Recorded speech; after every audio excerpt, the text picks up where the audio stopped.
로마서 13장은 그 세상과의 관계에서 우리가 그리스도인 시민으로서의 역할 그리고 윤리에 대해서 다루는 본문입니다. 우리는 이제 예수 그리스도가 하나님이 약속하신 메시아로서 왕으로서 오셨다는 것을 믿습니다. 새 왕이 오셨잖아요. 그래서 그리스도인은 예수님을 왕으로 섬기는 예수님의 나라를 사는 사람들인데, 그러면 필연적으로 어떤 걸 고민해야 되겠습니까? 로마 제국과의 관계는 어떠해야 되는가? 그 제국 안에서의 삶을 그리스도인으로서 예수님을 왕으로 섬기는 사람으로서 그리스도인을 어떻게 살아야 되는가? 그것이 이제 로마 교인들에게 들려져야 했던 그런 이야기라고 할 수 있습니다. 이때 이제 그리스도인들이 선택할 수 있는 여러 가지 초이스들이 있었습니다. 제일 쉬운 방법은 고립되는 겁니다. 자신들만의 어떤 은둔 공동체를 이루고 살아가는 방법, 그것은 갈등을 피하는 굉장히 쉬운 길이었을 수 있습니다. 그런데 이제 바울은 그 길을 선호하지는 않습니다. 그리고 이중적 삶을 사는 것이었습니다. 교회 안에서는 기독교인으로 살고 로마 제국 안에서는 로마 제국의 질서를 따라서 사는 겁니다. 그들의 어떤 연회에도 참석하고 또 여러 가지 그들이 하는 일들을 그대로 하면서 또 교회에서는 그리스도인을 이렇게 살아가는 그 이중적 삶의 방식이 있었습니다. 또 하나는 뭐냐 하면 이 당시 로마 교회가 가지고 있었던 아주 중요한 문제였는데, 그게 이제 열심당의 문제였습니다. 그들은 이제 혁명을 일으키기를 원했어요. 많은 사람들이 이제 그런 유대인들, 그 로마 교회 안에 유대인들 재산을 뺏기기도 하고 추방당한 사람들이 있었잖아요. 그러니까 이걸 견딜 수가 없는 거죠. 그래서 이제 사적 보복을 길을 나서려고 하는 그런 열심당의 문제가 있었습니다. 그래서 이것은 유대 사회 전체의 문제이기도 했어요. 그래서 이 유대 사회가 그렇게 반로마적인 입장을 취했기 때문에 이제 결국은 예루살렘에서 이제 멸망당하게 되는, 로마 티투스 장군에 의해서 멸망당하게 되는 그런 일들이 일어나게 되는 계기가 되기도 했습니다. 이때는 꿈도 꿀 수 없었지만 뭐 변혁의 길도 있었을 것 같고 지배의 길도 있었는데, 그것은 전혀 꿈꿀 수 없는 시대적 상황, 소수정파로서의 기독교였기 때문에 그 꿈꿀 수가 없는 상황이었습니다. 바울이 이 시대를 진단하고 있는 건 이제 뒷부분에 나오는데, 그것은 무엇이었습니까? 어둠이 깊어요. 깊은 어둠이 있고 여명이 밝아오고 있는, 그래서 어둠 속에서 빛을 살아야 하는, 어둠 가운데서 빛의 시대가 도래하고 있는 그 시대를 살아가야 하는, 빛과 어둠이 공존하는 그 시대, 오늘은 우리들 신학적인 용어로 말하면 임의와 아직 사이를 우리가 어떻게 살 것인가, 특별히 세상과 세상 권력과의 관계 속에서 우리가 어떻게 살 것인가 이 이야기가 로마서 13장에 기록되어 있다고 할 수 있습니다. 그래서 첫 번째 이제 바울이 얘기하는 권세자에게 복종하라는 것입니다. 언뜻 보면은 그러니까 세상의 기존 질서를 인정하고 그냥 복종해서 살아라, 이렇게 보입니다. 그런데 이게 굉장히 단순하지가 않습니다. 왜냐하면 이 본문을 이해하기 위해서는 다소 복잡한 배경을 이해하고 있어야 합니다. 처음에 제가 서두에서 말씀드렸지만 로마 교회 내부에서 들끓고 있었던 열심당원들이 폭력에 이끌리고 있었습니다. 그래서 그 부분을 어떻게 다룰 것인지가 이제 이야기가 돼야 되고, 또 하나는 뭐냐 하면 로마에 의해서 이제 부당한 세금 징수가 자행되고 있는 시기였습니다. 로마 시민들뿐만 아니라 이주해 온 유대인들에게도 막 로마 이 세금을 걷었기 때문에 이 문제를 그럼 어떻게 또 세금이 거치는 세금에 대한 굉장히 많았잖아요. 그러니까 수탈의 문제를 어떻게 볼 것인가, 이런 문제도 해결을 해야 했습니다. 또 하나는 뭐냐하면 소수종파로서의 제국, 소수종파로서 제국의 정치 권력, 그 권력과의 관계를 어떻게 정리할 것인가, 여러 가지 복잡하고 까다로운 배경이 이 본문에서 나타나고 있습니다. 어떻게 보면 복종해라 이렇게 하는 것 같지만 사실은 바울조차도 로마의 그 권력에 늘 복종했던 건 아니었거든요. 때로는 저항하기도 하고 감옥에서 빨리 나가라 그러는데 부당하다, 안 나간다, 책임져 데리고 와라, 이렇게 말할 적도 있었습니다. 그리고 유대인이 하지 말라고 했던, 유대 권세가 하지 말라고 했던 복음을 전하는 일들은 바울은 목숨을 걸고 진행했습니다. 맞죠? 그러니까 이 본문을 단순하게 그 어떤 무조건적인 정치 권력에 대한 긍정을 말하고 있는 본문으로 읽기에는 바울의 삶이 그것을 반증한다고 할 수 있어요. 그래서 이걸 어떻게 읽어야 될까? 그 이야기가 되게 복잡한 이야기지만 한번 같이 다뤄보도록 하겠습니다. 먼저는 앞부분을 1절에서 7절 한번 요약해 보면은, 첫째, 국가 권력의 권위, 국가 권력, 공권력의 권위는 하나님께로부터 온 것이라는 것입니다. 사람은 누구나 위에 있는 권세라고 얘기하잖아요. 이 위에 있는 권세라는 말은 정치 권력을 이야기하는 특별한 용어입니다. 그래서 위에 있는 권세, 정치 권력에 대해서는 어떻게 하라고 그럽니까? 복종하라고 이야기합니다. 즉 하나님은 국가에 권위를 부여하셔서 하나님의 통치를 대신하게 한다고 말하고, 심지어 4절을 보면은 권세를 행사하는 사람은 하나님의 일꾼이라고까지 이야기합니다. 즉 이게 하나님의 사역자라는 뜻이거든요. 집사라는 말이죠. 집사. 교회의 집사라는 말하고 이 사역자라는 말이 단어가 똑같은 말입니다. 하나님께서 사용하시는 하나님의 일꾼이다로까지 이야기하고 있습니다. 이건 굉장히 어떻게 보면 이 권세자들을 높이는 말 같지만, 이따가 살펴보겠지만 이것은 권세자들의 위치를 하나님의 통치 아래에 두는 그런 제자리 찾기라고 할 수도 있는 그런 이야기라고 할 수 있습니다. 두 번째, 국가의 공권력은 악한 일에 대해서 심판하는 권위를 가졌습니다. 국가가 죄인들을 재판에 붙이고 감옥에 넣고 심지어는 사형에 처할 수 있는 것은 바로 하나님께서 그들에게 그런 권위를 허락하셨기 때문이라는 것입니다. 세 번째는 하나님께서 공권력을 세우신 이유는 각 사람들의 유익을 위한 것이라는 것입니다. 4절을 보시면 권세를 행사하는 사람은 여러분 각 사람에게 유익을 주려고 일하는 하나님의 일꾼입니다 라고 얘기해요. 그리고 권위는 무엇을 위해 주어졌다는 거예요? 사람들에게 유익을 주려고 권세가 주어졌기 때문에 사람들 악하게 다루는데 권세가 사용되면 안 된다는 것도, 이 모든 이야기들 속에는 권세는 사람들의 유익을 위해서 사용되어야 해. 그리고 권세는 하나님의 통치 아래에서 사용되어야 해. 권세는 악한 일을 심판하고 선을 장려하기 위해서 사용되어야 해 하는 권세의 사용에 대한 원칙들이 이제 여기에 포함되어 있다고 할 수 있습니다. 그래서 이 공권력에 복종해야 하는 이유는 그것이 옳은 일이기 때문이라는 거예요. 하나님이 세우신 권위에 복종하는 것은 양심을 따라 옳은 일이기 때문이라고 얘기합니다. 그렇기 때문에 우리 조세의 의무를 다해야 된다. 비록 그것이 부당해 보이지만 의무를 다해야 되는데, 왜냐하면 하나님께서 통치하시기 때문에 부당한 권세를 하나님께서 다스리실 것이다. 하나님께서 심판하신다. 그래서 원수 갚는 것을 직접 하지 말라 그러잖아요. 바로 그 12장에 보면은 원수 갚는 것을 직접 하지 말고 하나님께 맡기라 그랬어요. 그죠? 그래서 그 일들이 하나님께서 다루실 것이기 때문에 이 부당한 조세의 기간도 지나갈 것이다. 이런 희망이 이 안에 들어 있습니다. 근데 이 내용만 보면 굉장히 이제 어떤 수능주의적인 그런 모습을 보인다고 할 수 있어요. 근데 가만히 들어도 그렇지 않습니다.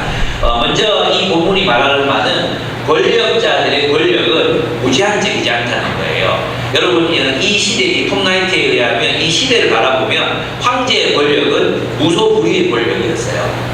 그죠? 죽이고 싶은 사람 죽이고 살리고 싶은 사람 살리는 이럴 수 있는 권력이었거든요. 황제의 이 권위가 신적 권위를 가지고 있던 시대에 바울이 뭐라고 얘기하는 거예요? 황제는 신이 아니야.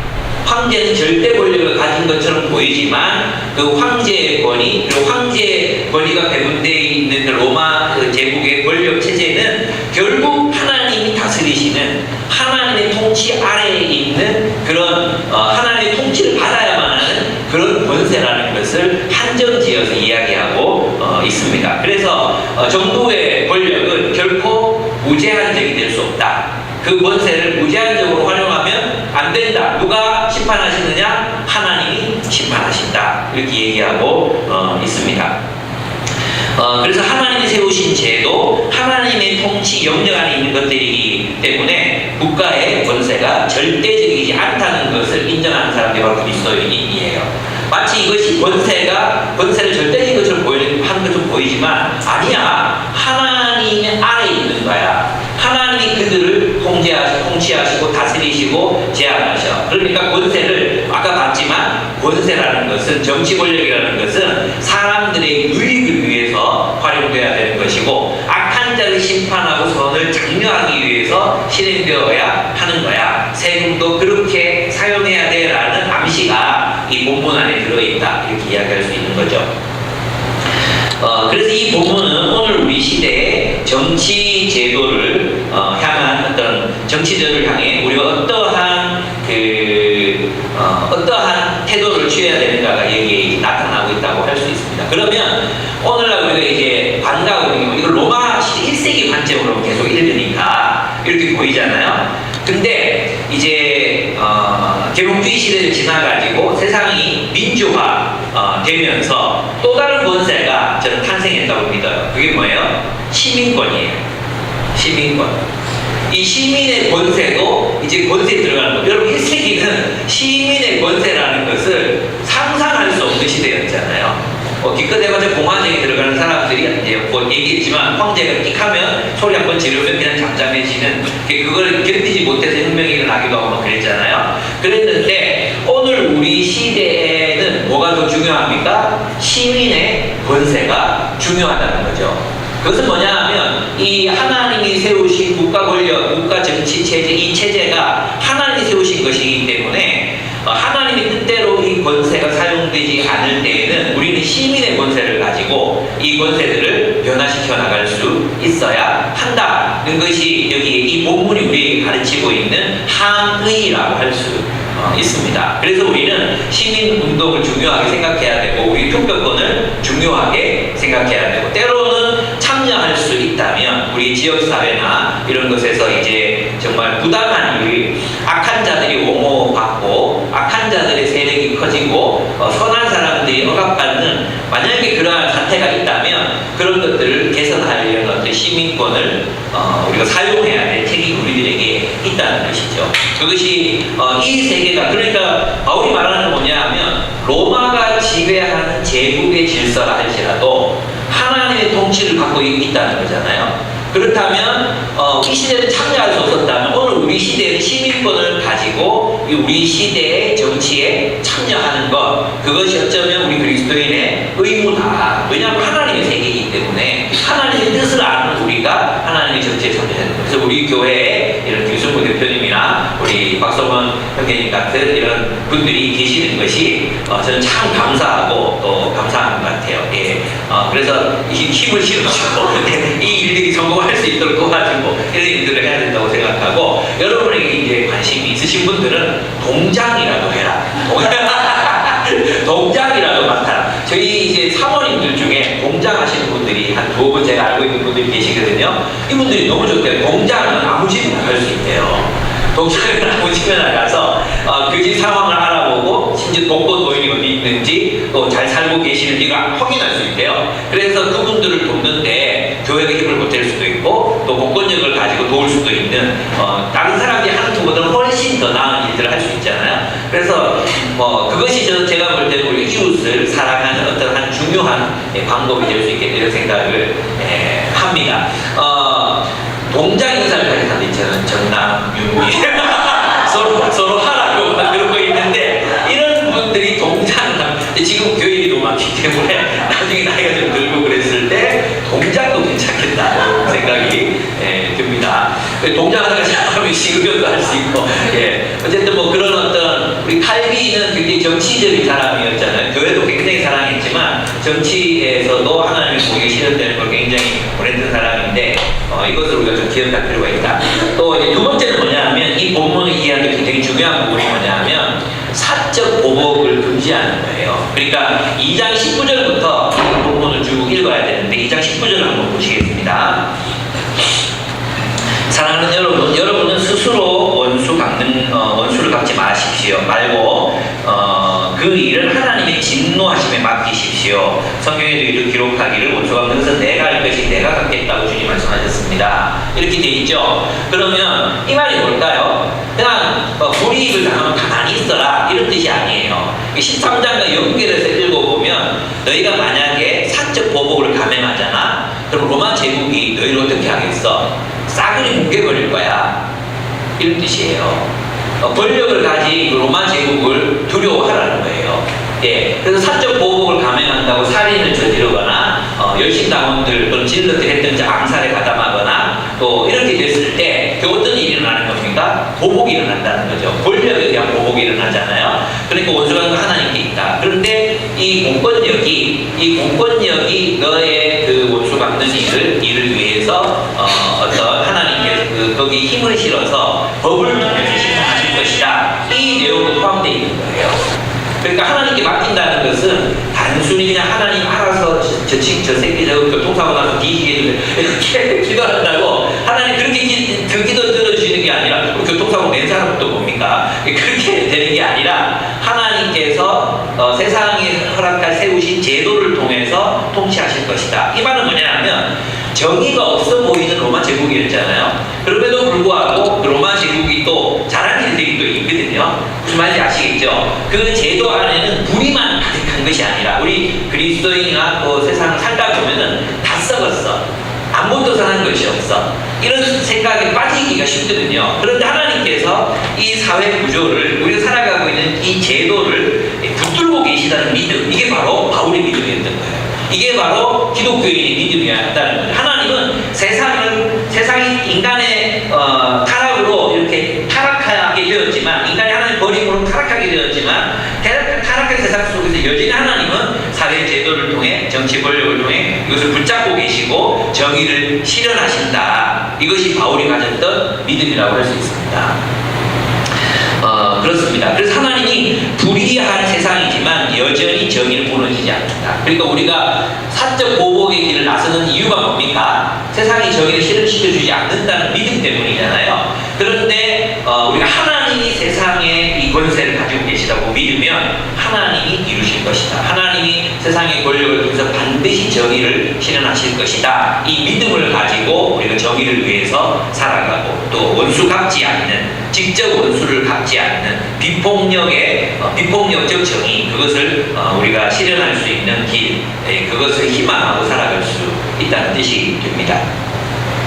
그렇습니다. 그래서 우리는 비폭력의 윤리를 따라 원수까지도 사랑할 수 있는 하나님의 공정한 심판, 하나님의 정의로운 심판을 믿기 때문입니다. 그렇습니다. 그리고 또 하나는 뭐냐면 이 본문을 소수종파로서의 기독교가 가졌던 그 시점에서 이 본문을 읽는 것입니다.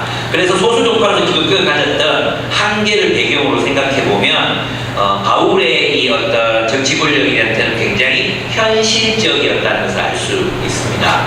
그러니까 지금 교회가 숫자도 얼마 안 되는데 뭐 몇백 명 모였겠습니까? 한 200명, 300명 정도 됐을 텐데 혁명하시면 어떻게 됐겠습니까? 다 십자가에 걸려 죽었겠죠. 예, 그런데 그렇게 하지 않습니다.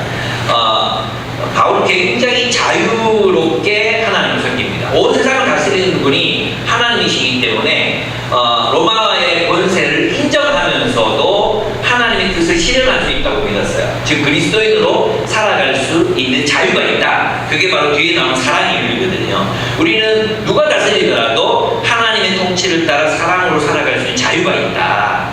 낮에 속해서 살아갈 자유가 있다. 즉 제국의 질서, 어둠의 질서가 아니라 하나님 나라의 생명과 빛의 질서를 따라서 살아갈 자유가 우리에게 있다. 그리고 낮이 가까이 오고 있다는 것은 우리가 지금은 비록 소수지만 하나님의 다스림과 통치가 계속 확장되어 갈 것이라는 믿음 가운데에서 이제 이 로마 권력과의 이 자리를 이렇게 위치시키고 있다고 이렇게 볼 수 있습니다. 그래서 여러분 우리가 지금은 어떻습니까? 우리 대한민국 사회 기독교인들이 가톨릭까지 포함하면 25%가 되잖아요. 적은 숫자가 아니거든요. 그래서 이 숫자의 사람들이 우리 허락하신 그 영향력 또 권세를 가지고 세상을 보다 더 낫게 만드는 일에 참여할 수 있습니다. 그렇죠? 그래서 어쩌면 우리 시대에는 변혁주의적 관점이 맞을지도 몰라요. 예. 그러나 1세기 상황, 또 북한의 상황, 또 저 무슬림 이슬람의 상황이라면 약간 분리주의 같아 보였던 이런 이제 바울의 시대처럼, 바울의 로마 교회처럼 자신들의 공동체를 유지하면서 세상에 선을 행하는 그런 방식으로 아마도 복음을 전했을 수 있을 것 같아요. 맞죠? 그래서 여러분들 우리도 마찬가지로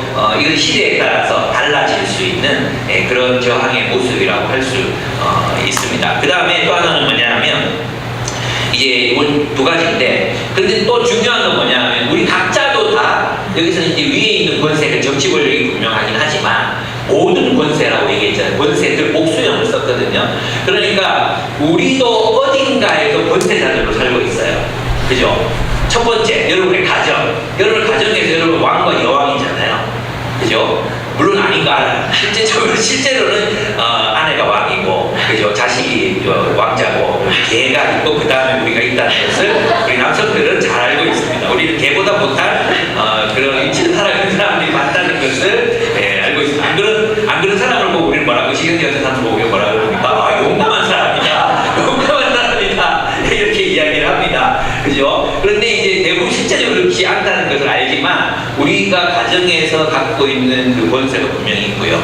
직장의 영역에서 우리가 갖고 있는 권세가 있어요. 교사라면, 또 이렇게 말하면 교사가 무슨 권세가 있습니까? 솔직히 말하면 실제로 교사의 권세가 없죠. 학부모의 권세, 그리고 그 깽판치는 족법소년들의 권세가 훨씬 더 커 보이긴 하지만 교실에서 우리가 감당할 수 있는 권세가 또 분명히 있습니다. 또 지역사회에서의 어떤 권세들도 분명히 있다는 거죠. 그러면 이 권세를 우리가 어떻게 사용해야 되는가를 이 본문에서 알아야 돼. 근데 기독교인이면서 기독교인 검사, 기독교인 변호사, 기독교인 법관, 또 이것뿐만 아니라 기독교인 경찰, 기독교인 시의원, 기독교인 시장 정말 많잖아요. 많음에도 불구하고 왜 이런 어떤 선한 일들이 잘 일어나지 않는 걸까?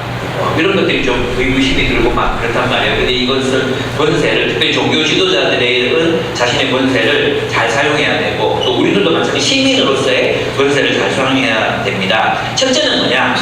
우리에게 권세가 있다는 걸 알아야 돼요. 그래서 우리가 가진 권세를 사용해야 된다는 겁니다. 여러분 있잖아요. 우리 한국 사회 이제 지난 세상에서 우리가 정말 힘들었던 게 뭐예요? 기소해야 되는데 검사가 나쁜 놈을 기소를 안 해. 기소를 안 하니까 범죄자들이 그냥 아무런 재판도 안 받고 그냥 활개를 치잖아요. 그죠? 그러니까 그 이유가 뭡니까? 검사가 자신의 권세를 포기하는 거잖아요. 기소하지 않는 것이. 그러니까 이것은 잘못된 길이었어요. 마찬가지로 우리 그리스도인들도 자신에게 권세가 있다는 걸 알아야 돼요. 교사는 교사로서의 권세가 있고, 아빠들은 아빠로서의 권세가 있어. 그래서 여러분이 그 권세를 사용하는 아버지가 돼야 되는 거예요. 그 권세를 사용해야 돼. 그래서 여러분이 금지어, 우리 교회 금지어는 뭐냐 하면 저는 친구 같은 아빠가 될 거예요. 웃기지 마. 누가 지금 아버지하고 친구하고 싶겠어요? 그 5살 때 이야기지, 6살 때 이야기지. 사춘기 지금 청소년 와가지고 야, 내 친구 할래? 그러면은 애들이 기절합니다. 기절. 아니요, 싫어요. 그렇게 얘기할 거예요. 자, 친구 따로 있는데 이렇게 얘기할 거예요. 친구 같은 아빠는 그건 그냥 여러분의 마음속에 있는 이상인 거예요. 워낙 권위주의적인 아버지 밑에 자랐기 때문에 그 반동으로 내가 친구 같은 아빠 이렇게 생각하는 거지, 아버지로서의 권세를 사용하셔야 돼요. 가르치고 공개하고 권면하고 이런 이제 아버지에게 주어진 권세가 있잖아요. 그걸 활용하셔야 됩니다. 이 권위가 살아있는 가정의 아이들하고 이 권위가 없는 가정의 아이들하고 차이가 정말 많이 나요. 네, 정말 많이 차이나요. 뭐랄까 웃자란다 그러잖아요. 머리숱 안 치고 이게 웃자라가지고 막 삐죽삐죽 막 그러잖아요. 네, 그런 느낌이 있어요. 그러니까 아버지들이 자신의 권위를 가지고 잘 가르치고 훈육했고 또 양육했던 그런 가정을 보면요, 그 아버지가 가르치는 그 권세를 포기하지 않는 가정을 보면 아이들이 굉장히 안정감이 있습니다. 그리고 예뻐요. 하는 짓이 되게 예쁘고 권리자들과의 관계가 되게 좋아요. 그래서 사랑스럽잖아요. 사랑스러우니까 또 사랑을 또 받는 거죠. 그래서 여러분 아버지의 권위를 활용하셔야 돼. 사용하셔야 돼. 아버지의 권위 또는 어머니로서의, 어머니가 권위가 없는 게 아니라 어머니로서의 권위, 그 어머니로서의 권위, 부모님으로서의 권위를 활용하셔야 돼요. 왜 그 금쪽이들이 나타나서 깽판을 치고 막 저것만 두드리고 왜 그렇게 합니까? 어릴 때 부모님의 권위를 사용하지 않았기 때문이거든요. 대부분 보면은 그죠? 그냥 막 웃자랐어. 그냥 지 마음대로 살게 돼버리는 거예요. 그게 마치 민주적인 교육인 것처럼 그렇지 않습니다. 우리는 아이들의 삶에 분명히 권세를 가지고 있는 사람이기 때문에 하나님이 주신 권세를 잘 사용하실 필요가 있습니다. 그리고 여러분이 속한 직장에서도 마찬가지입니다. 여러분의 권세를 사용하셔야 합니다. 여러분의 지역사회에서도 권세를 사용하셔야 합니다. 이걸 해야 되거든요. 제가 있잖아요. 이제 한 가지 느끼는 게 뭐냐 하면, 이 건물에 와가지고 건물 관리하고 뭐 이런 문제가 있어요. 그 문제들이 있거든요. 근데 좀 귀찮기도 하고, 그래서 뭐 건물주 회의 이런 거 하면 잘 안 나가시더라고. 알아서 하세요, 따를게요, 뭐 이렇게 했었단 말이에요. 근데 계속 문제가 터지는 거예요. 하수도 공사를 분명히 했는데 2달도 안 돼가지고 터지고, 막 이게 또 막 역류하고, 도대체 공사를 어떻게 할 거야? 막 이런 생각도 들고 2번이나 했거든요. 그 목돈이 2번이 들어갔는데도 또 그런 일들이 생기는 거예요. 그래서 내가 이건 내가 그리스도인 태도가 아니겠다 이렇게 생각하고, 제가 리더십을 갖기로 마음을 먹었어요. 그래서 이제 관리소장한테 전화해가지고 건물주 회의를 소집해달라. 그리고 이 업체 계속해서 안 된다. 업체 바꾸자. 이거 새로운 분이 하셔야 된다. 그래가지고 이 건축업을 운장하는 현대라고 알고 주신 현대가 있어요. 그 친구한테 이제 이거 믿을 만한 사람 소개해달라 그래가지고 그분 봉사를 시켰거든요. 그랬더니 뭐 다른 문제가 조금 있었지만 지금 큰 비가 한 부분 왔거든요. 근데 이제 멀쩡해. 예. 제가 이 일을 하잖아요. 그러니까 이제 건물주 회의를 하잖아요. 제가 정말 쪽팔린 얘기지만, 목사님이 요즘 너무 수고를 많이 해주셔가지고 건물이 안전합니다, 있습니다 이런 거 있잖아요. 다들 있잖아. 이게 모두가 다 그래요. 목사님이 그렇게 말씀하시면 제가 다 알겠습니다 이래요. 한 번은 이제 우리 요번에 계약 공사가 있는데 한 층에서 돈을 못 내겠다는, 우리 이거 못하겠다는 거예요. 그래서 제가 전화 걸어가지고 이런저런 자초지를 말씀을 드리니까 제가 목사님을 믿고 그럼 하겠습니다. 제가 그런 사람. 여기 나가면요, 세입자, 베스킨 라빈스 사장님, 이분 세입자 계시거든요. 이분이 이제 이 건물주와 관계에서 갈등이 많았어요. 이거 건물주가 해야 된다, 세입자가 자기는만 너무 막 아니 꼭 더러워 자기 돈으로 하고 막 그랬단 말이에요. 근데 이번에도 어떤 일이 있었는데 제가 이건 건물주들이 내야 됩니다. 이건 전체 건물의 문제이기 때문에 세입자한테 요청할 수가 없습니다. 그런데 이분도 자기가 그 이제 발전기 비용을 내야 되는데 이거를 이제 건물주가 안 해준다 하니까 자기 돈을 이젠 절대 못하겠다. 그럼 공사가 불가능하잖아요. 그래서 제가 리더십을 또 발휘해가지고 내가 되겠습니다. 아직도 내가 될 테니까 일단 공사하고 제가 하겠습니다 이렇게 얘기했거든요. 그리고 나서 청구했더니 다 목사님을 믿고 다 돈을 내주시는 거예요. 한 명이 안 돼서 건물주에 와서 돈 주이소 3만 원밖에 안 돼. 그걸 안 주고 있는 거예요. 돈 주이소, 소장님 돈 주세요. 이러니까 왜 무슨 돈인데 모른 척 하더라고. 그 모른 척 할 걸 돈 주니까 내가 지금 직접 보내니까 바로 받았어요. 100% 수고했어요. 이것이 저는 권세를 사용하는 방법이라고 생각해요. 그러니까 그리스도인이 자신의 권세를 사용해야 할 때 하나님의 방법대로 사용해야 할 때 사용하지 않잖아요. 그럼 건물이 막 희한해지는 거예요. 돈이 막 딴 데로 새는 거예요. 그리고 진짜 공평하고 정의로운 것들이 안 되니까 억울한 사람들이 막 생기는 거죠. 건물주는 건물주대로 억울하고 세입자는 세입자대로 억울하고 누군가 있어야 되잖아요. 그게 바로 권세를 사용하는 방법입니다. 여러분들이 어디에 있든지 여러분이 가진 그 권세를 정말 하나님의 뜻대로 사용하는 분들이 되시기를, 유능한 리더들이 되시기를 축복합니다. 그렇습니다. 그런데 이 권세는 제한이 있죠. 하나님의 뜻 안에서. 그죠? 근데 이걸 잊어버리니까 어떻게 됩니까? 사람들이 괴물이 되잖아요. 자신의 권세를 넘어서가지고 막 희한한 일들을, 특별히 교회의 권력자들이 희한한 일들을 많이 한단 말이에요. 견제받지 않는, 하나님의 뜻의 견제를 받아야지. 이것도 민주주의의 견제를 받는 게 아니에요. 하나님의 뜻의 견제를 받는 그런 어떤 리더십을 우리가 또한 세워갈 필요가 있습니다. 그래서 우리는 이 권세를 하나님의 위임받은 권세로 사용해야 되고요. 셋째, 아까 말씀드린 이 권세를 이웃의 유익을 위하여 사용해야 합니다. 그래서 우리 권세가 일단 알아라. 그 권세를 사용해야 돼요. 그 다음에 이 권세를 이웃의 유익을 위해서 사용해야 돼요. 저처럼. 첫 번째, 우리 이 권세를 하나님의 위임받은 권세로, 한계가 있는 권세로 사용해야 합니다. 과거 아버지들은 막 무한의 권력을 가졌잖아요. 그렇게 하지 말라는 거예요. 하나님의 뜻을 물어보고, 또 여러분 이 권세를 사용하는 게 얼마나 복잡합니까? 우리 살펴봤죠? 얼마나 복잡한 상황에서 복잡한 과정을 거쳐서 이렇게 결정해야 되잖아요. 그래서 뭐든지 단순하게 생각하면 안 돼. 납작하게 생각하면 안 돼. 되게 굉장히 깊은 숙고, 고려, 그리고 여러 상황들을 배려해서 우리의 권세를 사용할 수 있는 여러분들이 되셨으면 좋겠어요. 두 번째, 우리는 세상의 틀을 깨지만 사랑으로 더 나은 것을 추구해야 합니다. 오늘 본문에 보면은 8절, 서로 사랑하는 것 외에는 아무에게도 빚을 지지 마십시오. 남을 사랑하는 사람은 율법을 다 이룬 것입니다. 여기서 방점이 뭐예요? 8절에서 가장 중요한 단어가 뭐겠어요? 서로예요, 서로. 이게 왜 중요하냐면 로마 문화에서는 뭐가 있다 그랬어요? 명예, 수치 문화가 있다 그랬죠. 명예, 수치 문화. 그래서 돈과 권력을 가진 사람들은 시혜를 베풀어요. 시혜. 은혜를 베푸는 거죠. 은혜를 베풀면 선물을 베푸는 거예요. 그러면 거기에 대한 응답으로 뭘 했냐면 복종이에요. 복종이에요. 그래서 복종하는 거예요. 복종. 그래서 그 시혜를 베푸는 사람의 명예를 지켜주는 것이 모델 로마 문화의 전형적인 공식이었어요. 공식. 그러면 아무에게도 비치지 말라는 뜻이겠어요. 로마 사회의 그 공식에 말려 들어가지 말라는 거예요. 이렇게 시혜를 베풀어 놓고는 뭐예요? 불의할 때 너 이거 해줘. 이런 불의의 통로가 되는 게 시혜 문화라고 그랬죠. 시혜와 명예수치 문화의 한 방편이었거든요. 그러니까 거기에 말려 들어가지, 아무에게도 비치지 말라는 것은 거기에 말려 들어가지 말아라. 서로라는 게 서로.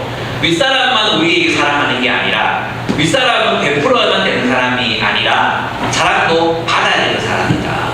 그래서 우리도, 그래서 교회 문화 안에서는, 우리 교회 문화 안에서 어떻게 돼야 되는 거예요? 서로 사랑해야 되는 서로. 로마 제국의 그 문화, 그 세상의 틀을 깨고 이제 더 나은 질서를 구축해야 되는데, 그 나은 질서가 뭐예요? 호혜적인 사랑이라는 거예요. 그래서 사랑의 빛 외에는, 이 말은 뭐냐 하면 사랑의 빛이 계속 지라는 거예요. 사랑의 빛. 서로 사랑하는 것은 끝없이 순환되어야 된다는 거예요. 우리는 근데 어떻게 생각해요? 사랑, 내가 은혜를 베풀었어. 내가 열심히 사람들을 위해서 수고했어. 애썼어. 그러면 안 돌아오잖아. 그 사랑이 안 돌아오잖아. 그러면 그 사랑을 끊는 거예요. 그 기독교의 방법이 아니라는 거죠. 그 그리스도의 사랑은 계속해서 흘러나와야 된다는 거예요. 그리고 받는 사람도 늘 받기만 하면 안 된다는 거예요. 그 사랑의 크기, 그 선물의 크기가 작든 크든지 간에 그 사랑이 나보다 나은 사람에게도 흘러갈 수 있어야 된다는 거예요. 그래서 우리는 이런 공식이 있잖아요. 베풀만 하니까 베풀었겠지. 세상에 공짜 정신은 없어. 저 사람이 나한테 잘해주는 건 뭔가 이득을 바라기 때문이야 라는 그 세상의 공식을 깨고, 가난한 사람이든지 있는 사람이든지 자신의 방법대로 사랑하라는 거예요. 그 사랑이 계속 수단되게 하라는 것입니다. 그것이 바로 우리가 서로의 선물이 되는 삶, 우리가 서로가 서로의 선물이 되는 삶을 계속 수단적으로 살아가라 하는 거죠. 그죠? 유교 질서 속에서 아랫사람, 윗사람 공경 안 하고 계속 윗사람을 섬겨야 돼. 그것만도 아니고, 또 뭐 내리사람을 해가지고 일방향의 그런 사랑도 아니고, 우리는 서로 사랑해야 한다. 그 서로 사랑함이 우리의 공동체를 변화시키고 새롭게 하는 그런 힘이 되어야 된다는 것입니다. 그 깨라는 거예요. 그리고 사랑할 때 어떻게 사랑하는 거예요? 빚진 것처럼 사랑하는 거예요. 빚진 것처럼 사랑하는 거예요. 네. 우리가 서로를 사랑할 때 내가 이만큼 사랑했는데 이만큼 사랑 안 해주니까 속상하고 이게 아니라 마치 빚을 진 것처럼 사랑하라. 끝없이 서로를 사랑해라. 대가를 바라지 말고 사랑하라는 거지. 그렇습니다. 그것이 이 사랑하는 것 외에 빚을 지지 말라는 말이겠지만, 물론 빚이 과도하는 것도 안 돼요. 그죠? 빚이 과도하면, 대출이 너무 많으면 우리가 다른 사람을 섬기거나 헌금이나 자유롭게 살 수가 없잖아요. 그리고 세상의 방식이잖아요. 부동산 언제는 오를 거야. 이건 아파트 교육이거든요. 이건 부동산 문제잖아요. 하나님을 믿는 게 아니잖아요. 그러니까 너무 여기에다 매이지 말고 우리는 하나님 뜻대로 뭘 사든지 뭘 투자를 하든지 뭐 하나님 뜻 이건 이제 나중에 복잡하니까 많이 얘기도 했고 넘어가도록 하겠습니다. 일단 과도한 부채는 우리를 노예로 삼기 때문에 부채를 많이 지는 것은 바람직하지 않다. 집값 좀 내려가면 어떻습니까? 살 집을 구하는데 내가 투자로 구하는 게 아니잖아. 살 집을 구하는 거, 살 집을. 여기 지금 우리 나이에 뭐 서울 가서 살 사람 있습니까? 없잖아요. 그러면 살 집을 구하는 거예요. 예, 살 집. 여기 조금 더 나는 문제가 많아지기 때문에 이 정도로 그치고 넘어가도록 하겠습니다. 근데 여기 본문에 보면 사랑은 뭐라 그랬어요? 율법의 완성이라고 그랬잖아요. 여기 보면 간음하지 말라, 살인하지 말라, 돌주하지 말아라. 이 계명을 보면 다 긍정어예요, 부정어예요?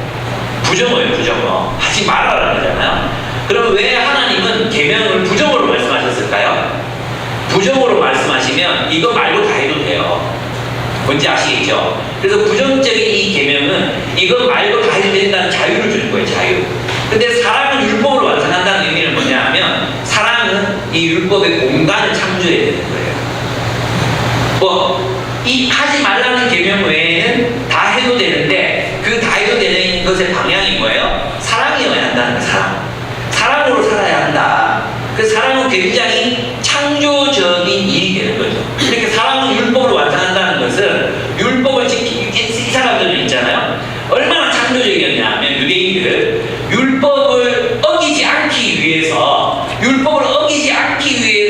수천 가지의 조문을 또 만들었어요. 얼마나 창조적입니까? 맞죠? 안식일에 일하지 말라. 그러니까 초에 절인 식초를 몇 번 이상 씹으면 죄다. 이런 것들로 계속 금지 조항을 만들어 갔거든요. 근데 사랑이라는 것은 사랑하라는 것은 긍정적인 거잖아요.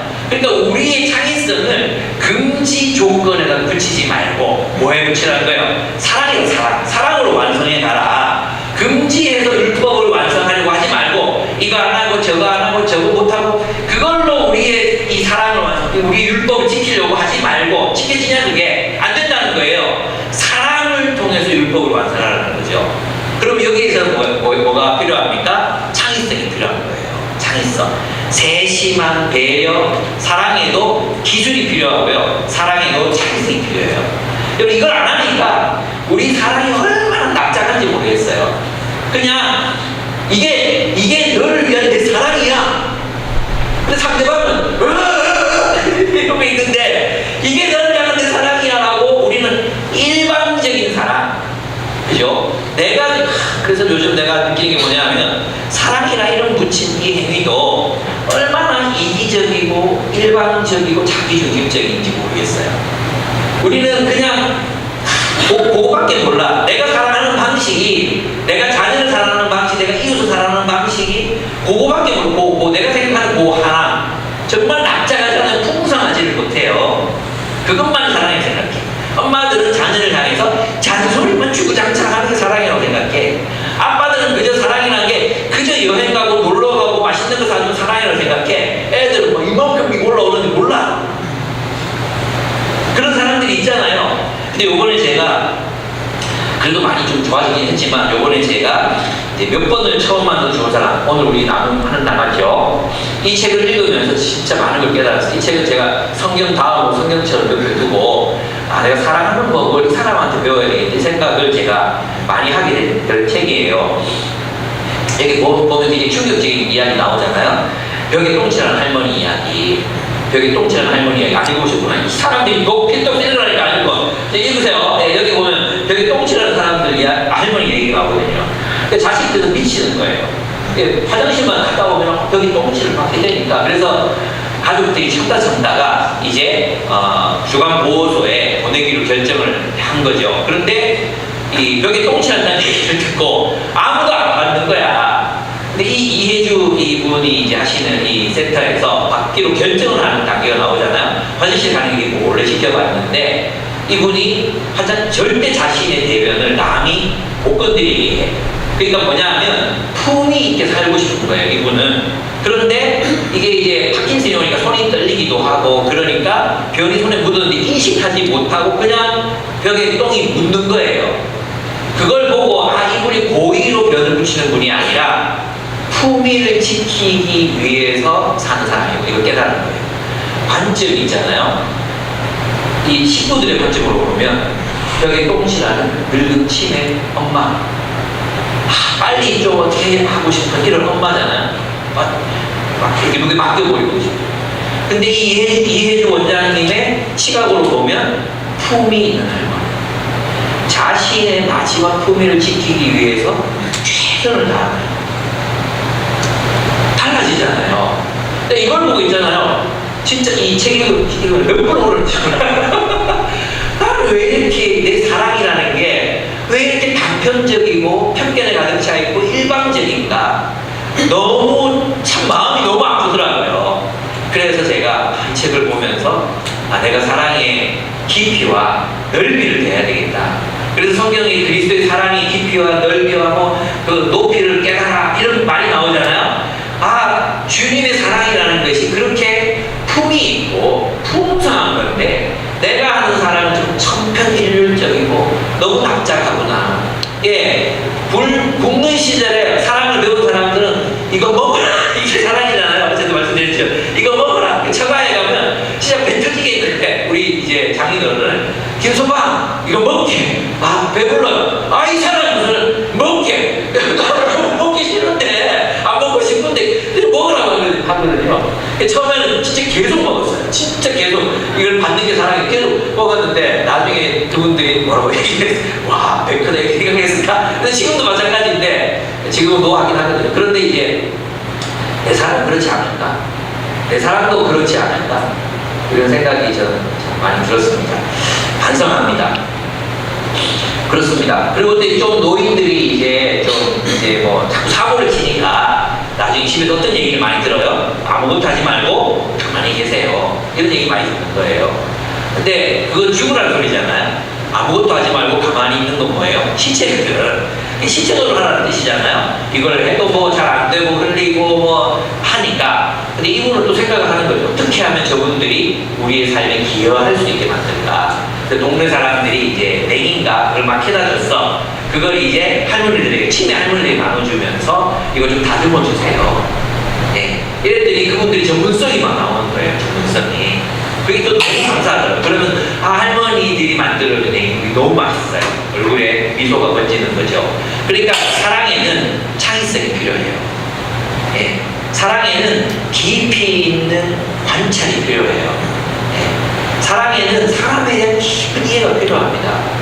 그죠? 그래서 우리가 좀 이런 사랑에 좀 사람을 이해하고 사람을 돌보고 섬기는 일에 좀 더 깊이 있고 좀 더 넓이가 있는 사랑을 했으면 좋겠다. 그 생각이 좀 많이 들었어요. 예.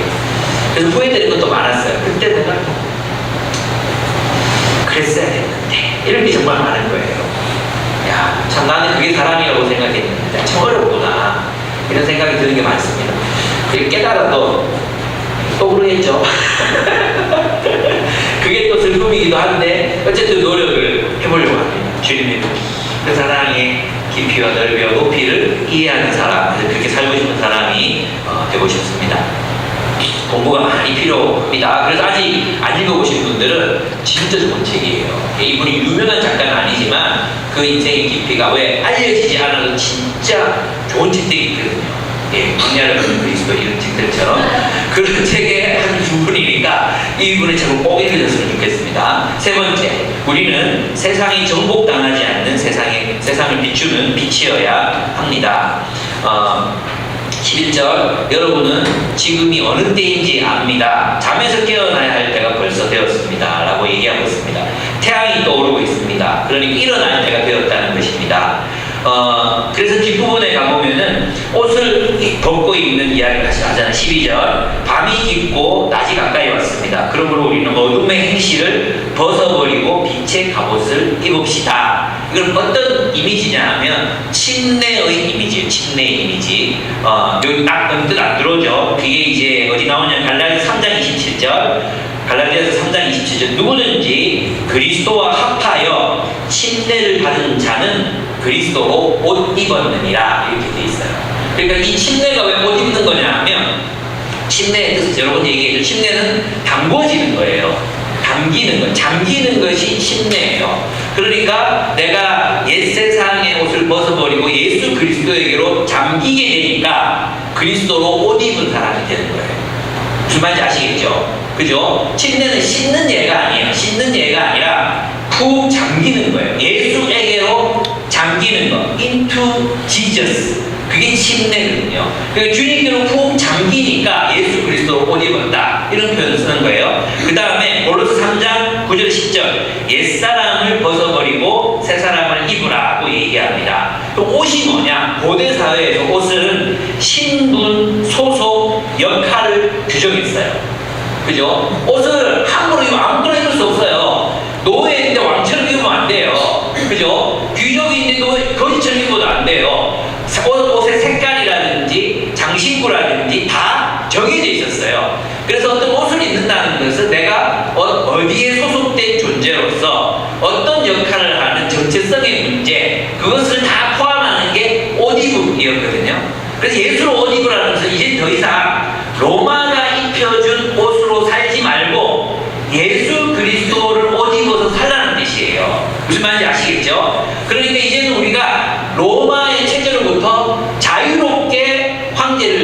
누리고 로마의 체제로부터 자유롭게 우리 이웃을 섬기는 그런 그리스도로 옷 입은 자로서 살라는 것입니다. 그래서 여기서 보면은 13절 낮에 행동하듯이 단정하게 행동하십시오.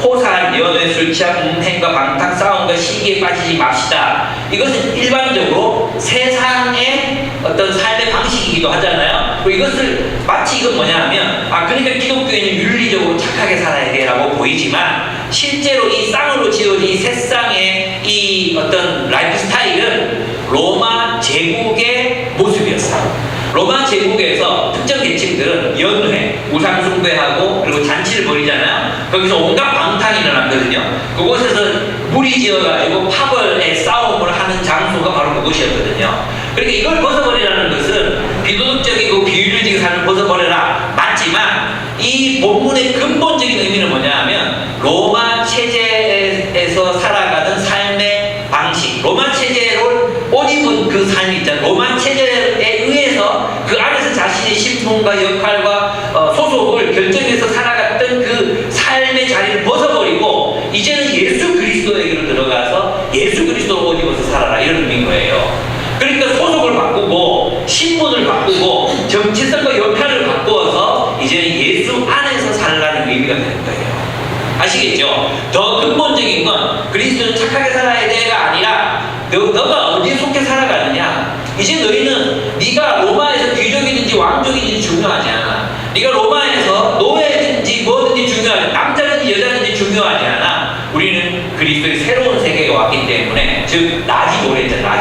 낮이 가까워지고 이제 낮이 밤이 뭐야? 로마 제국, 그 제국의 삶이 끝이 나고 이제 낮의 시대, 그리스도의 시대가 노래하잖아요. 마치 조선시대 유교적 질서가 저물고 밤이 깊어서 저물어 가고 새로운 시대, 일제를 빼고 새로운 시대가 노래했잖아. 노래하니 어떻게 해요? 민주주의라는 옷을 갈아입어야 되잖아요. 새로운 방식으로 살아야 되잖아요. 이제는 양반 쌍놈이 없잖아. 그죠? 새로운 삶을 살아가야 되듯이 이제 로마 제국은 끝이 나고 있다는 거예요.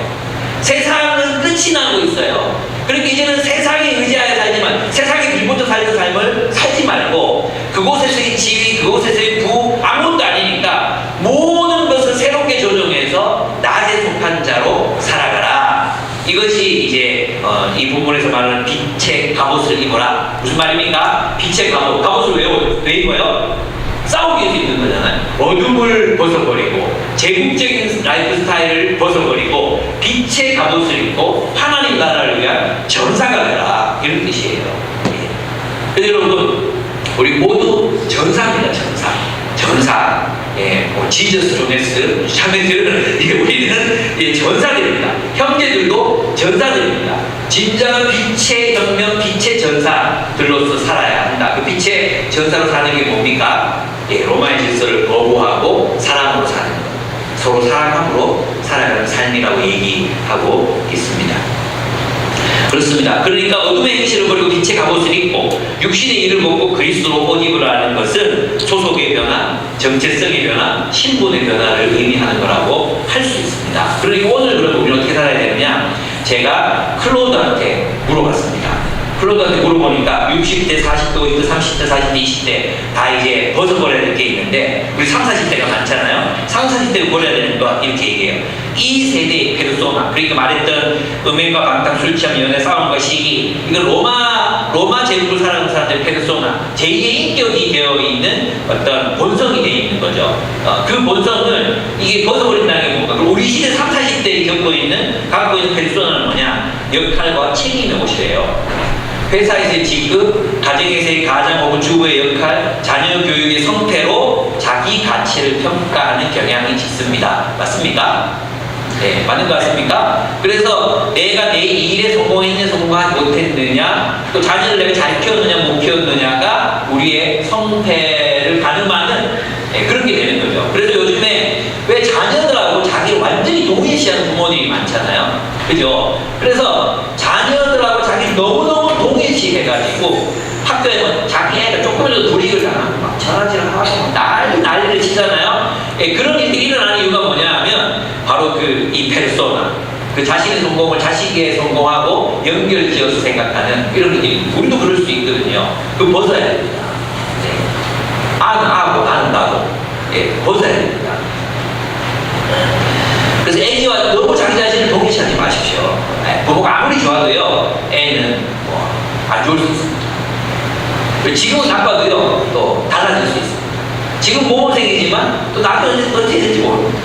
그러니까 우리가 그걸 좀 분리시켜가지고 이 아이를 양육을 해야지. 그렇지 않으면 큰일 납니다. 큰일. 또 워라밸과 효율의 옷이라고 그랬어요. 굉장히 저는 이거 의미 깊게 봤는데, 자신의 시간과 에너지를 철저히 손익으로 계산한 태도.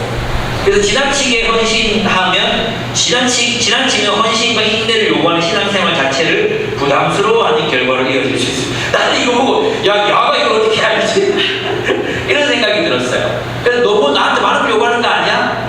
이게 이제 우리 안에 있는 워라벨이라는 어떤 하나님 나라에 헌신한다는 것과 이게 혼돈을 겪고 있는 거죠. 벗어야 할 것은 비교를 통한 자기 확인 그리고 편집된 자아 이미지입니다. 그리스도로 올인하는 것은 큐레이션 되지 않는 있는 그대로의 자신이 이미 은혜로 받아들였다는 사실을 받아들이는 일이라고 프로드가 이야기해 줬습니다. 무슨 말입니까? 우리는 이 어둠의 옷을 벗어버리라는 것은 우리 세대, 제가 볼 때는 있잖아요. 음란 뭐 이런 문제들이 있지만 내가 우리 청소년들 물어봤거든요. 청소년들한테 여기서 연회 자주 다니는 사람 없었습니다. 술 취하는 놈 없었습니다. 음행과 방탕 없습니다. 싸움과 시기도 없습니다.